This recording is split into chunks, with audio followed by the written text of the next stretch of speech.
KP classes dedicated to excellence. Hello everyone, welcome to KP classes. My name is Manish और हम जो है कर रहे हैं केमिस्ट्री का क्रैश कोर्स जो कि हमारा 30 दिन चलेगा।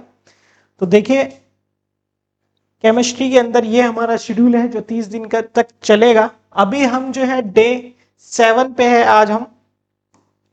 आज डे 7 पे हम स्टार्ट करेंगे केमिकल काइनेटिक्स। हम शुरू के 6 दिन हम कर चुके हैं फिजिकल केमिस्ट्री के 2 चैप्टर। ये हमारा 9 दिन तक चलेगा फिजिकल केमिस्ट्री। उसके बाद इनऑर्गेनिक नेक्स्ट 5 डेज। उसके अगले 15 दिन में हम ऑर्गेनिक और बायोमोलिक्यूल्स खत्म कर देंगे। तो हमारे साथ बने रहिए। तो देखिए, आज है डे 7 केमिकल काइनेटिक्स लेक्चर 1, ठीक है, जिसके अंदर हम पढ़ेंगे भाई रेट ऑफ रिएक्शन क्या होता है, इंस्टेंटेनियस रेट ऑफ रिएक्शन क्या होता है, एवरेज रेट ऑफ रिएक्शन क्या होता है, rate law, rate equation, rate expression आप कुछ भी बोल सकते हैं, रेट कांस्टेंट क्या होता है, रेट कांस्टेंट की यूनिट क्या होती है, ऑर्डर ऑफ रिएक्शन क्या होता है, इनिशियल रेट मेथड देखेंगे और उसके बाद हम कुछ पीवाईक्यू करेंगे। जितनी भी हमारी वीडियोस हैं क्रैश कोर्स की, उनके अंदर ऐसा ही पैटर्न है, हम टॉपिक डिस्कस करते हैं, साथ ही प्रीवियस ईयर क्वेश्चंस भी डिस्कस करते हैं। देखिए, ये जो पीडीएफ है, ये जो हमारे क्रैश कोर्स की पीडीएफ है, ये हमारे ऐप पर आपको मिल जाएगी। अगर आप एंड्रॉयड यूजर है तो आप प्ले स्टोर पे जाएंगे, जहां पे आप लिखेंगे केपी एग्जाम प्रेप ऐप, ठीक है, वहां से हमारा ऐप इंस्टॉल कर सकते हैं। अगर आप एप्पल यूजर है तो आप क्लास प्लस का ऐप इंस्टॉल कर सकते हैं, जिसमें ORG कोड होगा हमारा ICO। जब आप ऐप इंस्टॉल कर लेंगे तो ऐप के अंदर जैसे ही आप फ्रंट पैनल पे पहुंचेंगे, होम पेज पे, वहां पे आपको 3 डॉट मिलेंगे जिस पे आप क्लिक करेंगे, जिसमें कि आपके सामने फ्री मटेरियल का एक ऑप्शन भी ओपन हो जाएगा। फ्री मटेरियल पे आप जाएंगे तो आपको डॉक्यूमेंट्स मिलेंगे। डॉक्यूमेंट वाले सेक्शन के अंदर आपको जितनी भी पीडीएफ है जो क्रैश कोर्स चल रहा है उसकी पीडीएफ आपको यहाँ पे मिल जाएगी, ठीक है। साथ ही आपको यहाँ पे टेस्ट भी देखने को मिल जाएंगे जो आप फ्री ऑफ कॉस्ट दे सकते हैं। अभी जैसे कि केमिस्ट्री का क्रैश कोर्स चल रहा है तो उसकी पीडीएफ मिल जाएगी। ऐसी फिजिक्स केमिस्ट्री, फिजिक्स हो गया, बायो हो गया, मैथ्स हो गया, तो इसकी भी पीडीएफ आपको देखने को मिल जाएगी। तो देखिए, स्टार्ट करते हैं। सबसे पहले केमिकल काइनेटिक्स क्या होता है। तो it is the branch of chemistry which deals with the rate of reaction and the factor which influence the rate of reaction and the mechanism by which the reaction proceed. Basically क्या होता है, कोई भी reaction होती है ना, वो कितनी देर में खत्म हो जाएगी, यही होता है केमिकल काइनेटिक्स। मतलब कि हम स्पीड, मतलब टाइम कंप्लीशन के बारे में बात करते हैं। कोई रिएक्शन कितनी देर में खत्म हो जाएगी। देखिए, कोई भी रिएक्शन 100% कंप्लीट नहीं होती है।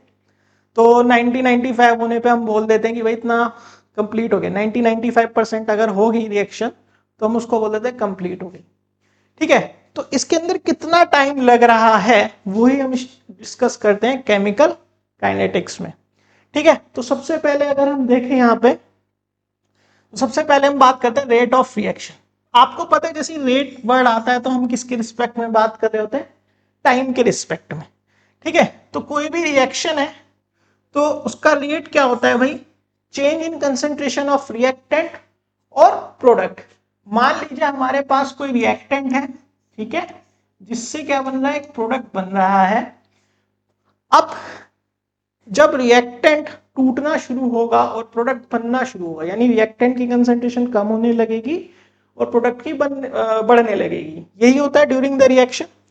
तो हम बोलेंगे change in concentration of reactant या change in concentration of product upon में टाइम, ठीक है। तो ये होता है हमारा रेट ऑफ रिएक्शन। अगर आप यूनिट की बात करें तो मोल पर लीटर पर सेकेंड या फिर मोलर पर सेकेंड आप बोल सकते हैं, ठीक है। एवरेज रेट ऑफ रिएक्शन क्या होता है, देखिए उसको समझने की कोशिश करते हैं। जैसे कि हमारे पास कोई रिएक्टेंट है जिससे कि कोई प्रोडक्ट बन रहा है। अब एवरेज रेट ऑफ रिएक्शन कैसे निकालेंगे, सपोज करिए जैसे कि ये हो गया हमारा रिएक्टेंट एंड प्रोडक्ट। इनिशियल जो कंसेंट्रेशन थी लेट्स से R1 थी, ठीक है, और प्रोडक्ट की थी P1, ठीक है। जैसे से टाइम बचा, टाइम भी था। अब ये जो कंसेंट्रेशन थी लेट्स से ये टाइम था T1। अब T2 टाइम पे इसकी कंसेंट्रेशन R2 हो गई और इसकी प्रोडक्ट की कंसंट्रेशन हो गई P2। सही है।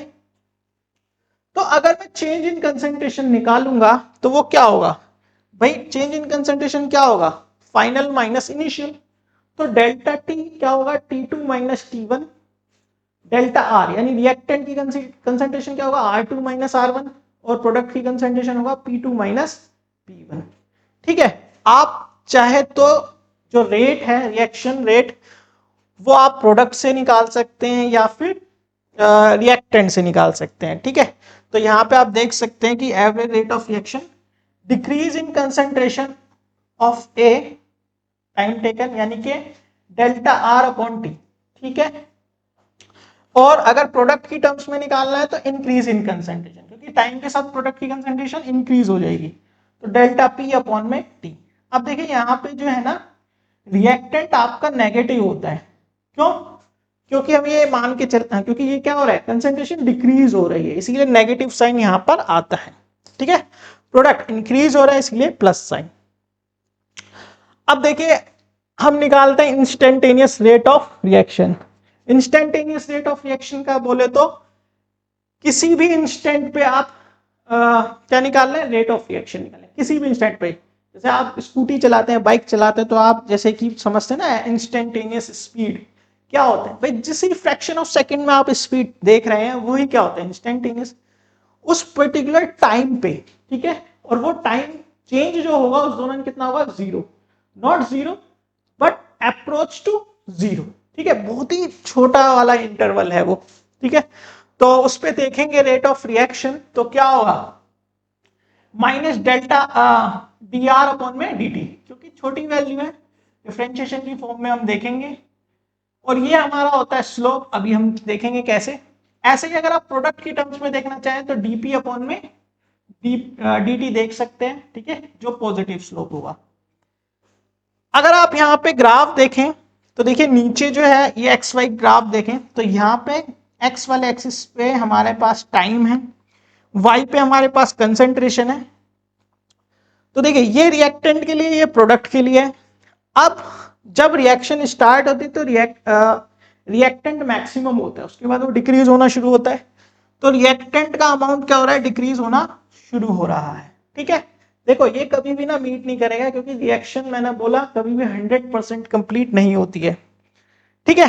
अब आप यहां पर एवरेज रेट ऑफ रिएक्शन निकालना है अगर, तो आर एवरेज, अगर आपको यहां पे निकालना है आर एवरेज तो वो होगा माइनस डेल्टा आर अपॉन में डेल्टा टी। सही है। तो डेल्टा आर क्या होगा भाई, minus r two minus r one, यानी आर टू अपॉन में आर वन अपॉन में टी टू माइनस टी। तो ये हमारा होगा क्या, डेल्टा आर अपॉन में डेल्टा टी। इंस्टेंटेनियस क्या होगा भाई, इंस्टेंटेनियस किसी भी पॉइंट पे हम निकालना चाहें तो वहां पे हम स्लोप खींच देंगे। ठीक है। स्लोप लेंगे तो स्लोप हम वाई एक्सिस और एक्स एक्सिस ले लेंगे, तो ये हो गया हमारा स्लोप थीटा। टेन थीटा लगाएंगे तो क्या होता है, परपेंडिकुलर अपॉन बेस, या फिर आप change in y axis upon में चेंज इन एक्स एक्सिस ले सकते हैं। भाई यहाँ पे क्या हो गया हमारा डी आर और ये हो गया हमारा डी टी। तो यहां से आप निकाल सकते हैं आर इंस्टेंटेनियस। ठीक है। माइनस डी आर अपॉन में डी टी, जिसको हम बोलेंगे स्लोप। सही है, सिंपल है। ऐसे ही आप प्रोडक्ट के केस में निकाल सकते हैं। प्रोडक्ट विद द टाइम क्या होगा, इंक्रीज होगा, product with the time increase होगा। तो ऐसे ही यहाँ पे आप आर एवरेज निकाल सकते हैं, डेल्टा पी अपॉन में delta T, P2 minus P1 upon में T2 माइनस T1। ऐसे ही आप आर इंस्टेंटेनियस निकाल सकते हैं, dP अपॉन में dt। ठीक है। तो ये ग्राफ है बेसिकली जो रेट ऑफ रिएक्शन को बताता है। अगर हम आगे बढ़े इसमें, तो अगर मैं इसमें इसको कंक्लूड करूं इस बात पे कि रेट ऑफ डिसअपीयरेंस क्या होता है। कई बार क्या होता है ना, ये टर्म भी न्यूमेरिकल के अंदर यूज हो जाती है।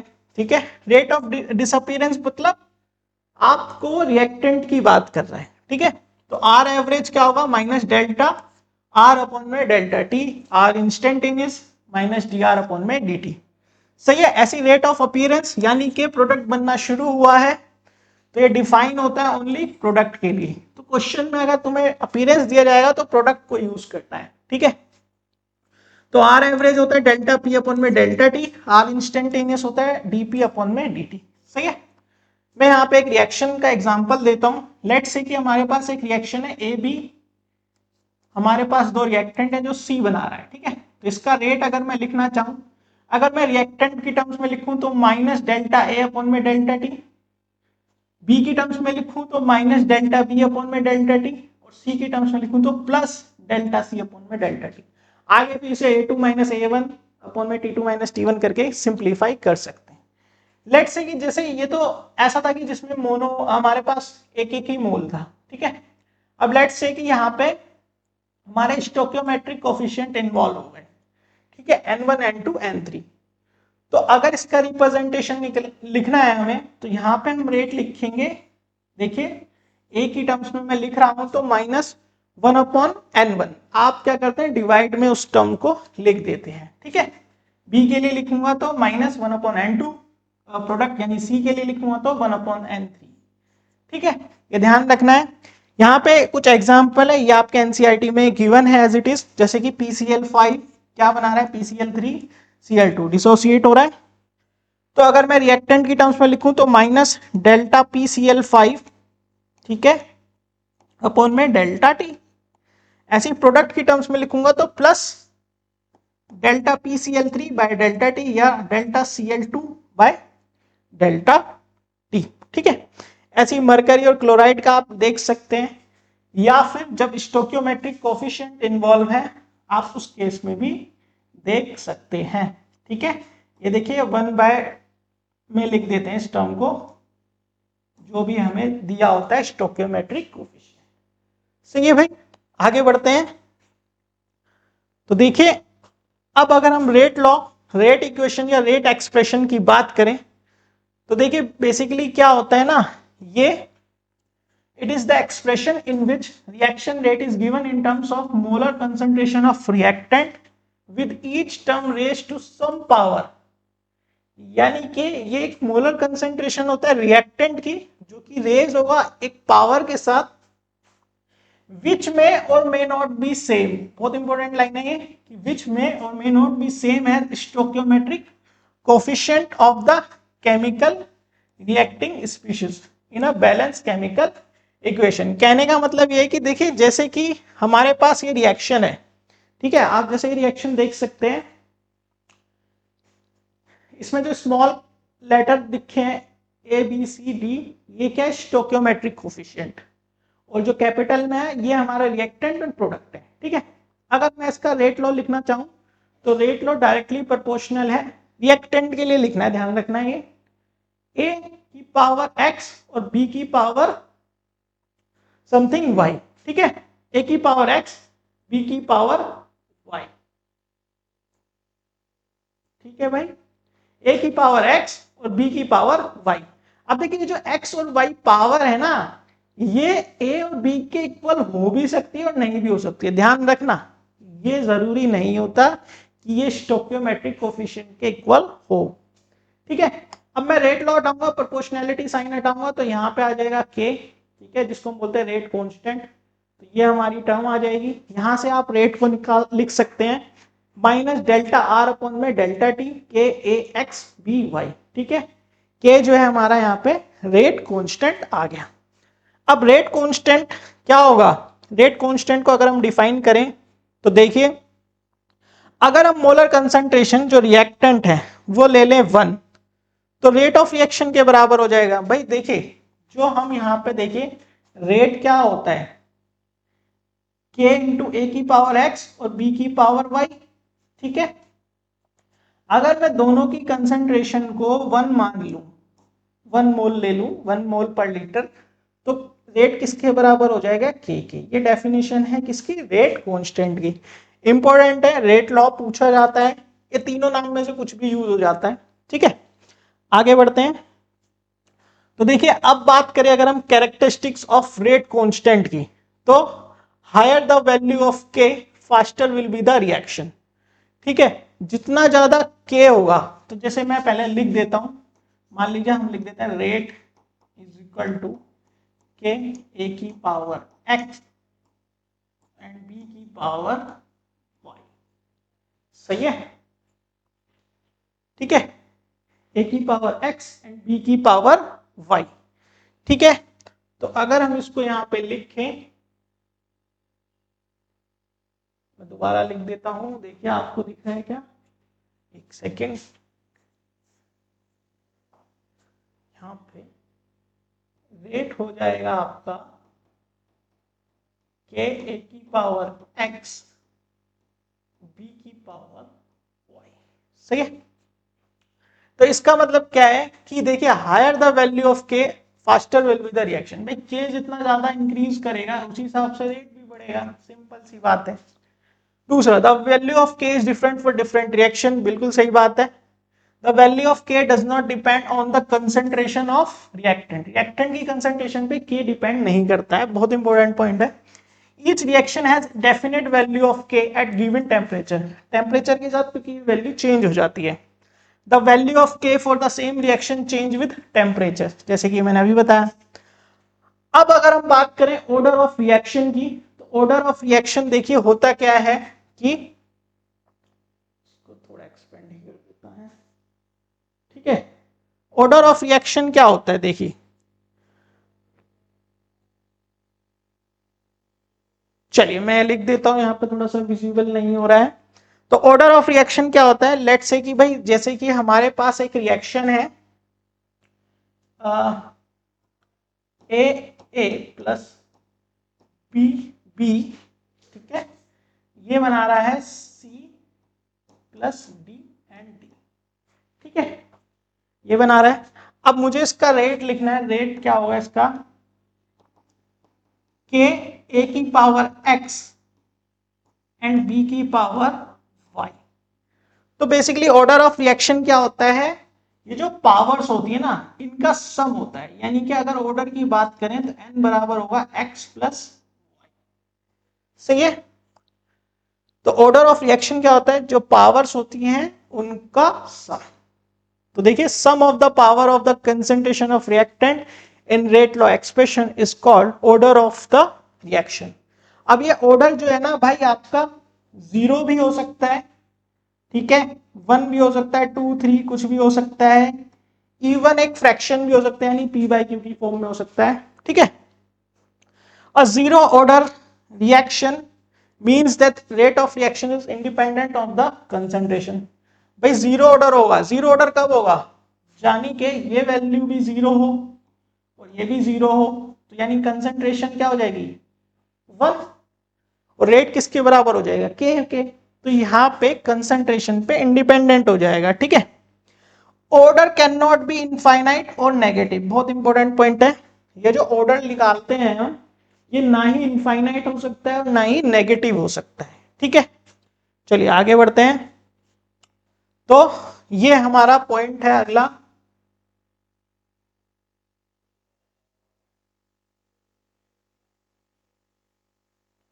ठीक है, तो देखिए सबसे पहले अगर हम यहाँ पे रिएक्शन को देखें तो रिएक्शन हमारे पास दो प्रकार की होती है, एलिमेंट्री और कॉम्प्लेक्स। एलिमेंट्री क्या होता है, वो रिएक्शन जो सिंगल स्टेप्स में हो जाए, these are the reaction which complete in single step. तो यहाँ पे उसको हम क्या बोलेंगे, elementary reaction. Rate law of this reaction can be written from the stoichiometric coefficient. यहाँ पे आप स्टोइकियोमेट्रिक को पावर मान सकते हो, ध्यान रखना एलिमेंट्री में, ठीक है। एलिमेंट्री रिएक्शन के लिए ऑर्डर ही मॉलिक्यूलैरिटी के बराबर होता है, ये पॉइंट भी ध्यान रखना। सिर्फ एलिमेंट्री की बात हो रही है, एलिमेंट्री बोले तो एक ही स्टेप में होने वाली रिएक्शन। अगर एक से ज्यादा स्टेप में होती है रिएक्शन तो वो होती है कॉम्प्लेक्स, और कॉम्प्लेक्स के अंदर जो स्टेप्स हमारे होते हैं, मान लीजिए कोई रिएक्शन 3 स्टेप में हो रही है, तो जो स्लो स्टेप होता है उसी से ही हम रेट निकालेंगे, ठीक है। जो स्टेप स्लो होगा उसी से ही हम क्या करेंगे, रेट निकालेंगे, सही है। अब अगर हम बात करें यूनिट ऑफ रेट कांस्टेंट की, तो देखिए मैं पहले फिर से बताता हूं, जैसे कि हमारे पास होता है रेट, ठीक है, जो कि हो गया के ए की पावर एक्स एंड बी की पावर वाई, सही है। तो के किसके बराबर हो जाएगा भाई, के हो जाएगा रेट अपॉन में ए की कंसंट्रेशन x, बी की कंसंट्रेशन y। सही है।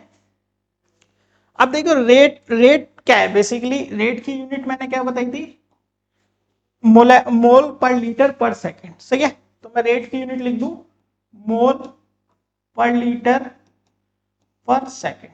सही है। अब मेरे को एक बात बताइए यहाँ पे, देखिए कि जब आप एक कंसंट्रेशन को दूसरे कंसंट्रेशन के साथ मल्टीप्लाई कर रहे हैं, सेम ही चीज है, नहीं कंसंट्रेशन है, सेम बेस है तो पावर ऐड हो जाएगी। ठीक है, कंसंट्रेशन सेम है यानी कि मल्टीप्लाई करके भी तो आपको कंसंट्रेशन ही मिलेगा। ठीक है ना, तो कंसंट्रेशन की यूनिट होती है मोल पर लीटर, है ना। और इसको मिलाएंगे तो बनेगा क्या, x प्लस वाई क्या होता है हमारा ऑर्डर होता है, जो कि होता है n। यहां से आप इसको सिंप्लीफाई कर सकते हो तो आपको एक टर्म मिलेगी मोल, एक सेकेंड, मोल, यहां से आप इसको कर लीजिए mole litre inverse second into, यहां से आप n पावर को अंदर ले जाइए, मोल की पावर n, ठीक है, एंड लीटर की पावर माइनस n। ठीक है भाई, तो यहां से आप इसको समझिए। अगर मैं इसे शॉर्ट में लिखना चाहूं तो मोल होगा हमारा 1 माइनस n, ठीक है, लीटर क्या होगा -1 माइनस n, तो क्या हो जाएगा, मैं इसको ऐसे लिख सकता हूं ना -1 और ये पावर ऊपर चले जाएगी तो लीटर हो जाएगा +n, यानी कि लीटर को मैं लिख सकता हूं n-1। ठीक है, सेकंड के लिए मैं लिख सकता हूं सेकंड -1। ये आपको मिल गया है, ये यूनिट है। ठीक है, अब आपसे पूछे जीरो ऑर्डर की क्या यूनिट होगी, तो n की जगह आप क्या रख देंगे 0। अगर आपको बोलेगा भाई 1 फर्स्ट ऑर्डर के लिए निकालना है तो n की वैल्यू रख दोगे 1। अगर आपको सेकंड ऑर्डर के लिए निकालना है तो n की वैल्यू रख दोगे 2। तो इस तरीके से हम जो ऑर्डर ऑफ रिएक्शन होता है उसकी हम क्या निकालते हैं, यूनिट निकालते हैं। ठीक है, इंपॉर्टेंट है, कई बार एग्जाम में आता है। तो जैसे कि हमारा क्रैश कोर्स चल रहा है, अभी आप केमिस्ट्री का पढ़ रहे हैं, तो जाहिर सी बात है आप 12th के बाद सीयूटी के लिए अगर एनरोल करेंगे तो हमारे बैचेस करंट में चल रहे हैं उड़ान बैच। ठीक है, जो 5,000 रुपए का है, जिसके अंदर आपको सारे डोमेन देखने को मिलेंगे। आप सारे डोमेन 5,000 के बैच में पढ़ सकते हैं। उसी के साथ हमारे पास जनरल प्लस लैंग्वेज है जो 3,000 रुपए का है, जिसका नाम है सारथी बैच। उसके अंदर आप ये दोनों डोमेन पढ़ सकते हैं। ठीक है, आप हमारे साथ टेलीग्राम, व्हाट्सएप, इंस्टाग्राम पे जुड़ सकते हैं। अगर आपको बैच से रिलेटेड कोई भी डिस्कशन चाहिए, मतलब कि कोई भी इशू आ रहा है, तो आप हमें फ़ोन कर सकते हैं। इन बैच के लिंक हमारे डिस्क्रिप्शन बॉक्स में मिल जाएंगे आपको। और अगर आप टेलीग्राम, व्हाट्सएप, इंस्टाग्राम पे जुड़ेंगे तो उसके भी लिंक जो है डिस्क्रिप्शन बॉक्स में है। ठीक है, वहाँ पे जुड़ेंगे तो आपको इंफॉर्मेशन मिलेगी, क्विज मिलेंगे, और जो भी एग्जाम से रिलेटेड कोई इंपॉर्टेंट पॉइंट्स जो सर्कुलर आते हैं उसके बारे में इंफॉर्मेशन मिल जाएगी। ठीक है, तो उसके बाद देखिए ये हमारा सीयूटी का रिजल्ट था 2024 का, लास्ट ईयर का। ठीक है, जिसके अंदर रिद्धि बंसल जी ने बहुत अच्छा परफॉर्म किया था और उनको एमआईटी में 100% स्कॉलरशिप मिली। ये सभी बच्चे हैं जिन्होंने सीयूटी 2024 में बहुत अच्छा परफॉर्म किया। ठीक है, आगे हम चलते हैं फिर से अपने सब्जेक्ट पे। तो मॉलिक्युलरिटी ऑफ रिएक्शन क्या होता है, देखिए, it is a theoretical concept, the number of reacting species, atom, molecule, ion which collide together to form product in a reaction is called molecularity। भाई कितने नंबर ऑफ रिएक्टिंग स्पीशीज है, atom, ion, molecule, वो टकरा रहे हैं और जुड़ रहे हैं, उसी को क्या बोलते हैं, मोलिकुलरिटी। सही है, molecularity can not be zero, negative, infinite, fraction. Molecularity zero, infinite और फ्रैक्शन के नहीं हो सकती, ना ही वो जीरो हो सकती है, नेगेटिव हो सकती है, इनफाइनाइट हो सकती है, फ्रैक्शन हो सकती है। Reaction with the molecularity greater than 3 are rarely observe as probability more than 3 molecules to form. देखिए, बेसिकली ये कह रहा है कि 3 से ज्यादा जो मॉलिक्यूल रिएक्ट करेंगे ना, वो बहुत ही रेयरली होता है, हम केमिस्ट्री में नहीं पढ़ते हैं वो सब। ठीक है, हम जनरली 2 या सिंगल वाले पे ही चलते हैं। तो अगर आपका सिंगल मॉलिक्यूल है तो देखिए यहाँ पे अब इसके टाइप हैं। सबसे पहला unimolecular reaction, the reaction in which one reacting species, यानी अगर आपके पास सिंगल रिएक्टिंग स्पीशीज है तो आप क्या बोलेंगे, यूनिमोलिकुलर रिएक्शन। ठीक है, जैसे कि आप यहाँ पे देख सकते हैं अमोनियम नाइट्राइट। ठीक है, अमोनियम नाइट्राइट है, डिसोसिएट होगा N2 गैस और 2H2 में। सही है, सिंगल स्पीशीज में रिएक्ट कर रहा है। फिर आता है तुम्हारा बायोमोलिकुलर रिएक्शन। क्या है, बायोमोलिकुलर रिएक्शन। बायोमोलिकुलर का मतलब है दो स्पीशीज हो गए, जैसे यहाँ 2HI है, भाई HI के दो मॉलिक्यूल क्या कर रहे होंगे, रिएक्ट कर रहे होंगे, और क्या बना रहा है, H2I2। ठीक है, ऐसे ही हमारा होता है ट्राइमोलिकुलर रिएक्शन। ठीक है, ट्राइमोलिकुलर में जैसे आप देख सकते हैं 2NO, यानी दो NO के मॉलिक्यूल होगा और एक O2 का मॉलिक्यूल हो गया। तो इस तरीके से आप यहाँ पे देख सकते हैं, ये होता है हमारा मोलिकुलरिटी में टाइप।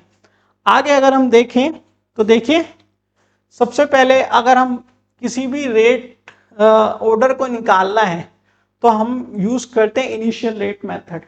एक्सरसाइज के अंदर आपको ये क्वेश्चन जरूर मिलेंगे, 4-5 क्वेश्चन है, एग्जाम्पल भी हैं, इसमें से ना एक क्वेश्चन जरूर आता है।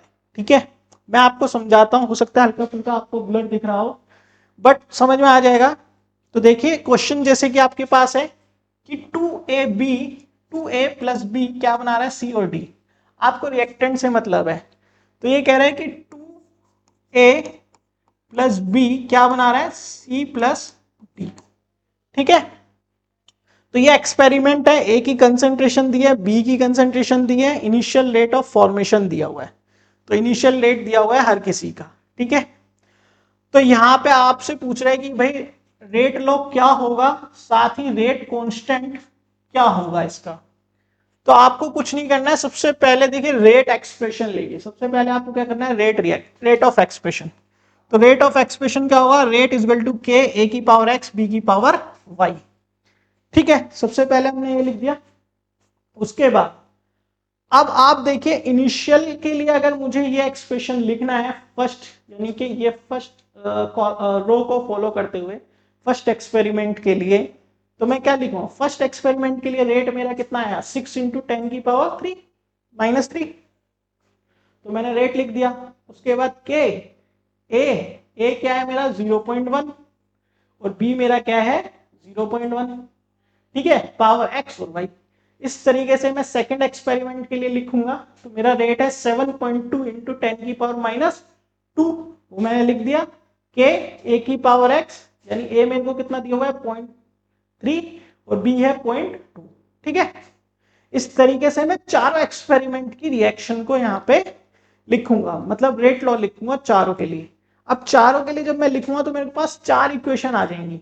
ठीक है, इन चारों इक्वेशन का ही यूज करके मैं यहां पर पहले क्या निकालूंगा, ऑर्डर निकालूंगा। ठीक है, ऑर्डर निकालने के लिए जैसे कि यहां पे लिखा है, आपको क्या फाइंड आउट करना है, ऑर्डर। देखिए ऑर्डर को अब कैसे देखना है, तो मैं आपको वो ट्रिक बताता हूं।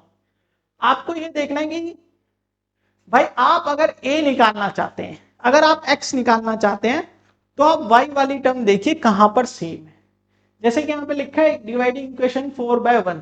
4/1 ही क्यों किया, तो ये देखिए अगर मैं 1 और 4 को देखूं तो इसके अंदर y वाली टर्म क्या होगी, सेम। देखो यानी कि b की कंसेंट्रेशन यहां पर सेम है, तो ये कैंसिल आउट होगा, कुछ ना कुछ होगा इसका, तो हमारे पास a की कंसेंट्रेशन बच जाएगी, जिससे हम निकाल सकते हैं ऑर्डर a का। समझ में आया, ये यहाँ पे किया है। फोर्थ इक्वेशन को जो हमने लिखी, फोर्थ इक्वेशन को फर्स्ट से डिवाइड कर दिया। जब फोर्थ से फर्स्ट को डिवाइड करेंगे तो 0.1/0.1 कैंसिल आउट हो जाएगा।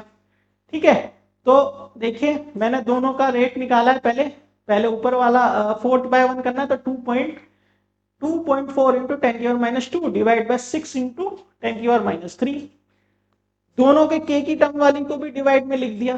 ठीक है, कैंसिल आउट करके हमारा x आ जाएगा 1। आप इसको ना ट्रिक में भी समझ सकते हैं, बहुत ही आसान होता है। देखिए ये 1 2 कितना जा रहा है 4, और ये कितना जा रहा है 6 चौक 24। ठीक है, 4 टाइम्स, तो अगर 4x यानी कि 4 टाइम्स जा रहा है x, और b उस दौरान रेट भी कितना जा रहा है 4 टाइम्स जा रहा है। ठीक है, तो x की वैल्यू कितनी हो गई, 1 हो गई। भाई x की वैल्यू कितनी हो कि ये बराबर हो जाए, सिंपल सा कॉन्सेप्ट है। x बराबर क्या हो गया, 1। तो ऑर्डर यहां से आप इसको क्या कर सकते हैं, वेरीफाई कर सकते हैं कि आप सही कर रहे हो या नहीं। ऐसे ही y निकालने के लिए अब मुझे क्या करना पड़ेगा, भाई y अगर मुझे निकालना है तो y निकालने के लिए मुझे x वाली टर्म को क्या देखना पड़ेगा, इक्वेट करना पड़ेगा।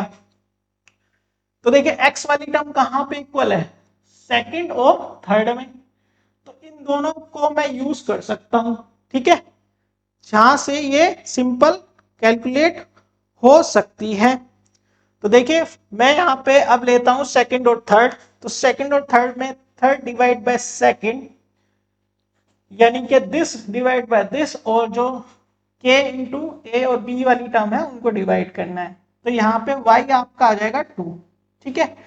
अगर आप शॉर्ट में देखें तो वो भी आप समझ सकते हैं, भाई 2 2 जा 4, यानी ये कितने टाइम्स किया, 2 टाइम्स, ठीक है।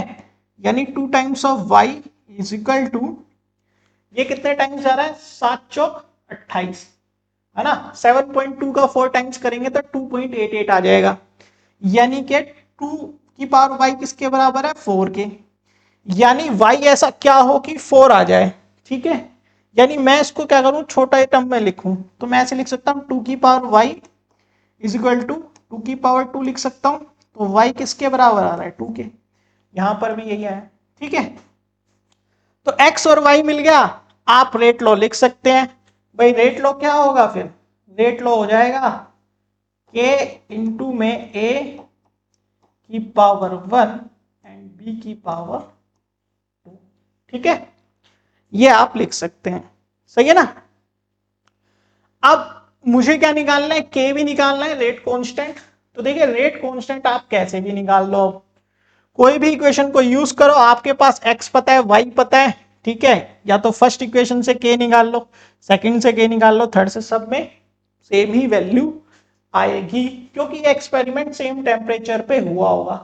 तो यहाँ पे कैलकुलेशन है, देखो हर बार 6 के आसपास ये वैल्यू आती है, ठीक है। जस्ट ये इनिशियल रेट मेथड मैंने आपको बताया जिसमें कि रेट निकालते हैं। एक क्वेश्चन 100% बोर्ड में आता है, ठीक है। एक्सरसाइज में 4-5 क्वेश्चन है जो आपको करने चाहिए। तो देखिए जैसे कि मैंने अभी आपको बताया कि हमारा सीयूटी का उड़ान बैच चल रहा है। अगर आप उड़ान बैच लेते हैं 5000 का, तो आपको उस डोमेन के जितने भी डोमेन, उसके अंदर सारे डोमेन आप पढ़ सकते हैं, ठीक है। उन डोमेन की बुक्स आपको फ्री ऑफ कॉस्ट उसके साथ मिलेगी 5000 में, ठीक है। तो अब देखिए प्रीवियस ईयर क्वेश्चंस की अगर हम बात करें, तो प्रीवियस ईयर क्वेश्चंस क्या कहता है, what is the rate of reaction, right two factor that affect the rate of reaction. तो यहाँ पे वही रेट ऑफ रिएक्शन की बात करनी है, फैक्टर लिखने हैं, ठीक है। मतलब कि जो भी अफेक्ट करते हैं, ये हम बाद में भी पढ़ेंगे, जैसे कि टेम्परेचर है, कैटलिस्ट है, सरफेस एरिया है, ये सब। बट अब दूसरा जो पॉइंट है, ये 5 नंबर का क्वेश्चन आया हुआ है, आपके पास एक रिएक्शन है, ठीक है, उसके 2 स्टेप्स लिखे हैं, ये फर्स्ट एंड सेकंड। तो ये कह रहा है रेट किससे डिटरमाइन होगा, रेट डिटरमाइनिंग के लिए आपको ये वाला स्टेप चाहिए, ठीक है, स्लो स्टेप। रेट आप कब निकाल सकते हैं, स्लो स्टेप से, ठीक है। अगर मुझे इसका रेट लॉ लिखना है तो रेट लॉ में स्लो स्टेप का ही लिखता हूं, ध्यान रखना, स्लो स्टेप का ही आपको रेट भी लिखना है, ठीक है।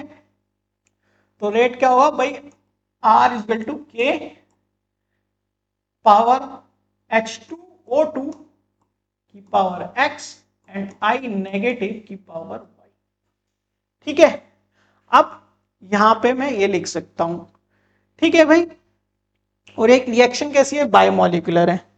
अब आगे अगर हम बढ़े तो for the reaction A plus 2B C or D, order of the reaction is 1 with respect to 1, 2 with respect to B, can't be predicted as order determined experimentally, and 3।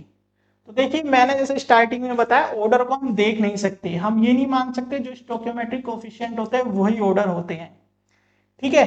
ये आप एक्सपेरिमेंट से ही निकाल सकते हैं, ध्यान रखना। आगे बढ़े तो what are the chemical reaction A to B has observed the rate of reaction doubles when the concentration of A is increased 4 times, ठीक है। भाई आप ऐसे समझिए, भाई रेट है हमारे पास, ठीक है। मान लीजिए कोई रिएक्टेंट से क्या हो रहा है, प्रोडक्ट A से B बन रहा है, A से B हमारा बन रहा है, A to बी। तो मैं रेट लिखूंगा तो वो क्या होगा, ए की पावर एक्स, ये लिखूंगा। अब देखिए ये कह रहे हैं कि the rate of reaction doubles when the concentration of A increases 4 times. यानी रेट ऑफ रिएक्शन क्या हो जाता है, डबल हो जाता है, 2 टाइम्स ऑफ रेट हो जाता है। कब, जब कंसंट्रेशन कितनी हो जाती है, 4 टाइम्स हो जाती है, 4 टाइम्स ऑफ ए। ठीक है, 4 टाइम्स ऑफ ए, सही है। तो अब ये कह रहे हैं what is the order of reaction. तो भाई ऑर्डर क्या होगा, तो जाहिर सी बात है, देखिए 2 और 4x आ रहा है, तो x मेरा कितना होगी, 4 आ जाए। यानी यहाँ पे क्या वैल्यू हो कि 2 4 को रिलेट कर रहा हो। ठीक है, तो ये आएगा, अगर आपके पास 2 की पावर, यहाँ पे ऑर्डर हो जाएगा जी आपका 2 बराबर 1 कब होगा, जब 4x की पावर हाफ होगी। यानी अगर मैं इसका स्क्वायर रूट ले लूंगा तो वो 2 के बराबर आ जाएगा, सही है। इसीलिए जो ऑर्डर आया वो कितना आया, हाफ आया। ऐसे ही अगला क्वेश्चन अगर आप देखोगे तो इसमें कह रहे हैं कि the rate of reaction increases 16 times. तो रेट कितनी बढ़ रहा है, 16 टाइम्स बढ़ रहा है। और ऑर्डर कितना है, जो रेट ऑफ रिएक्शन इंक्रीज हो रहा है 4 टाइम्स हो रहा है। यानी कि 16 बराबर 4x, 4 की पावर x, x क्या हो कि 16 हो, तो मैं इसको ऐसे लिख सकता हूं 4 square is equal to 4x। तो x आ गया मेरा। ठीक है, तो यहां से आप डायरेक्ट ऑर्डर निकाल सकते हैं।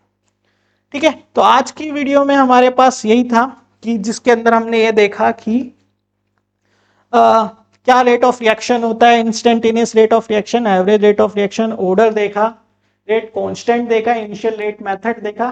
ठीक है, कुछ प्रीवियस ईयर क्वेश्चंस करें। जैसे कि मैंने अभी बताया आपको, हमारे सीईटी के करंट बैचेस चल रहे हैं, उड़ान बैचेस जो 5000 का है, सारथी बैच जो 3000 का है।